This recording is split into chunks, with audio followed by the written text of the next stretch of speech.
Hey everybody, how you doing? This is James Murphy with Evolution for Success, and I'm coming to you from my basement today. Yes, my basement. That's why it's a little dimly lit in that. But I want to ask you a simple question, which is why should we read?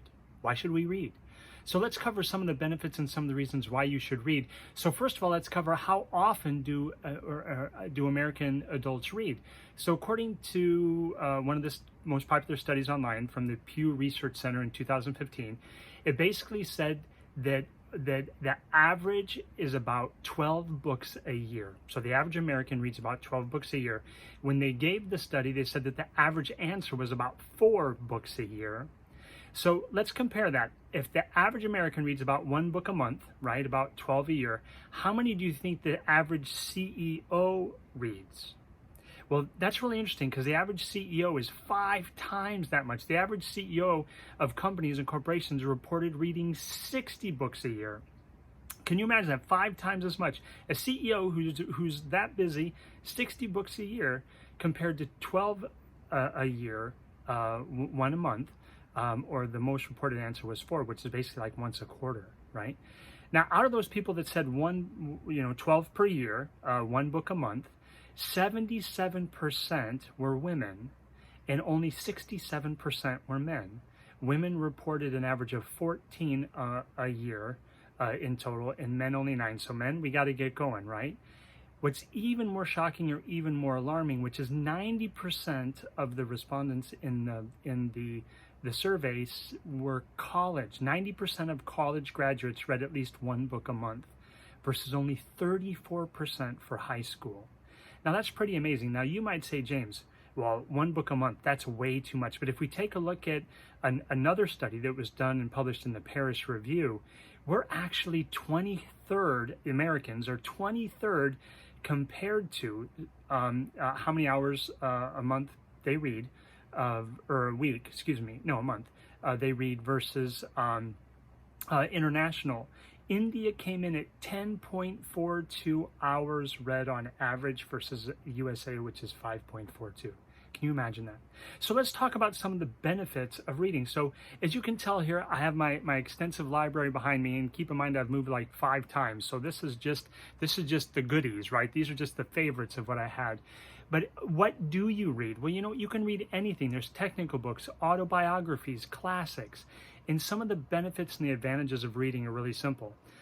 First of all, if we just talk really simply about how the brain works, the brain learns by taking some new information and linking it up. Say like equals like. It links it up. It creates neural associations between the new information and then what it already knows.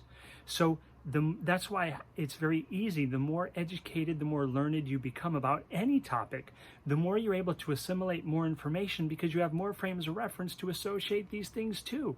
So the more you learn, actually, the easier it gets and the bigger return on your investment.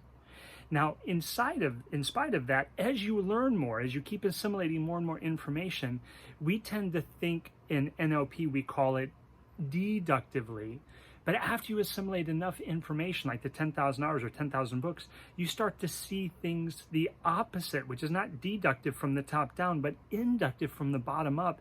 And this is when you start to see patterns in thinking. That's why someone can tell me, oh, I'm thinking this, and I go, oh, they're automatically in overwhelm. How do I give them questions to have them go up and down to get out of overwhelm?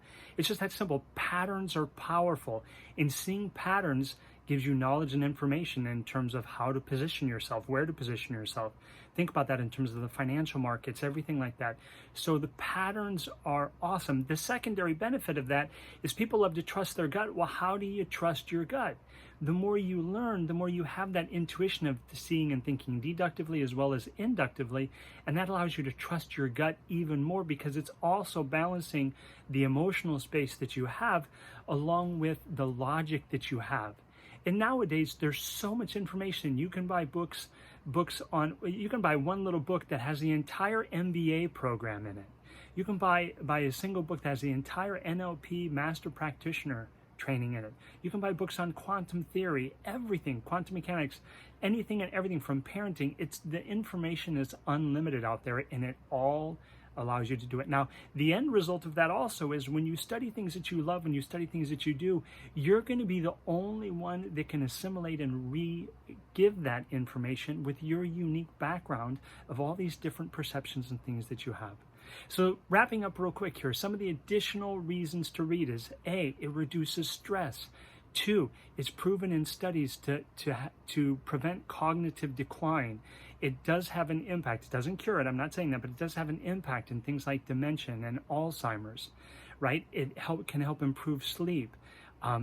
Improves your social skills because you're more interesting. You have more things that you can talk about, that you know about, and it boosts your intelligence. So pick up a great book today. There's so many different ways to do it. You can do the old-fashioned book this way. You can do Audible, books on tape. You can do condensed books like executive summaries. But just get out there and keep reading. Be voracious, be curious, be resourceful, and keep on keeping on. So here's to your continued success and the love of books.